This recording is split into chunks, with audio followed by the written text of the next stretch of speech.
Hello, so welcome Gianluca and thank you very much for your time.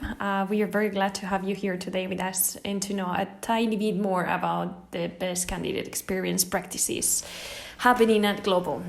So if you're okay with that, we can go with the first question. Let's start with the topic that unfortunately many companies had to face and are still facing right now. The global pandemic has forced many businesses to take strategic decisions in order to stay alive.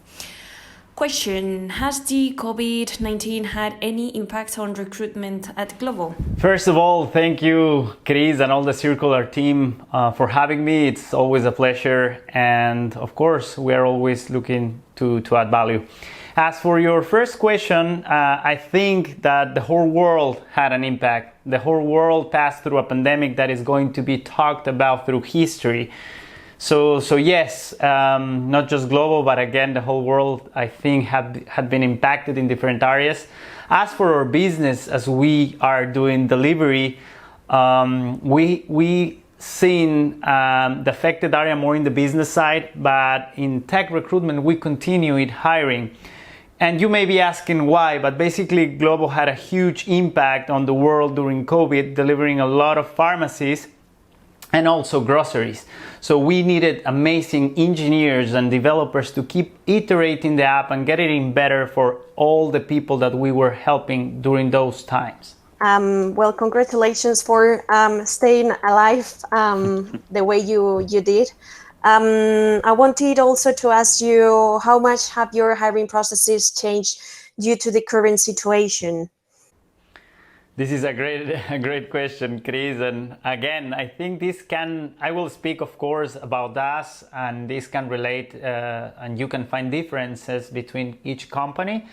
But with Glovo, the process itself remained the same. At the end, we already have a very well-established process in which we every day try to improve, and every day we try to get it better. But of course, our base process was the same. What changed actually was the way we adapted to it, the tools that we were using, how we treat our candidates, how we give them support, and also how we give support to our own stakeholders and management.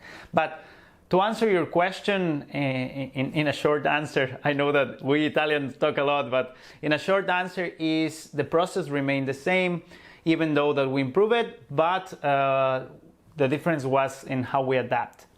And could you maybe share some learnings and best practices on remote hiring processes? Of course, Chris.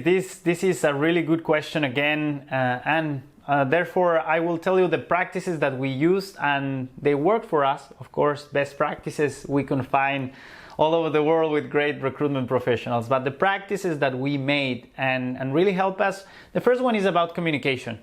So it's super important for us to always keep communication on. Basically, we over-communicate. So we over-communicate with our stakeholders, with our teams, and with our candidates. Every single time that we had information or a change happened or something was there, we offer a call with all of them, or a message, but always keep communication there. Second best practice that we did is asynchronous communication.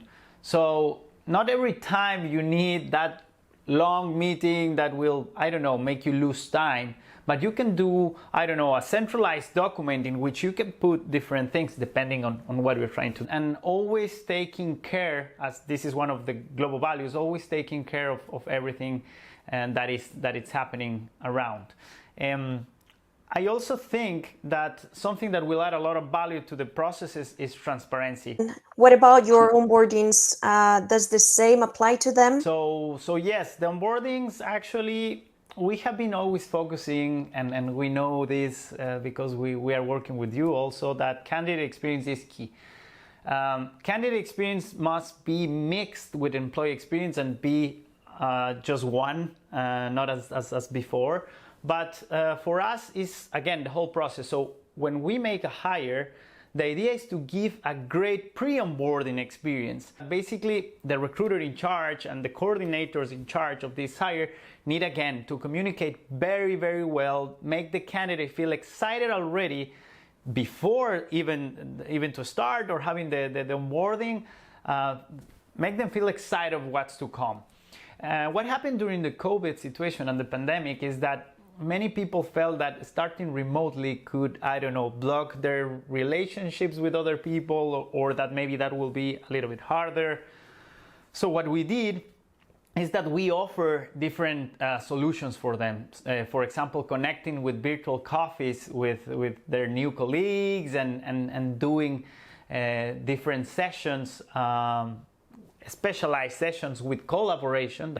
So they felt that we care. They felt, of course, really comfortable. They saw collaboration within the teams. And something, if we're going to talk a little bit more technical, something that is very useful during remote onboardings is having a schedule and marks.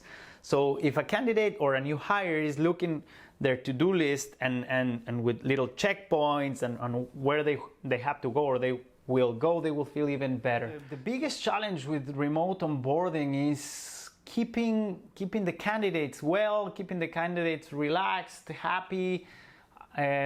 One big blocker could be that they feel anxiety and they don't know what is going to happen. How is going to be to start fully remote when the job was not intended to be fully remote? And the most important thing about this, again, is taking care of your candidate, communicating well, collaborating, and having best practices.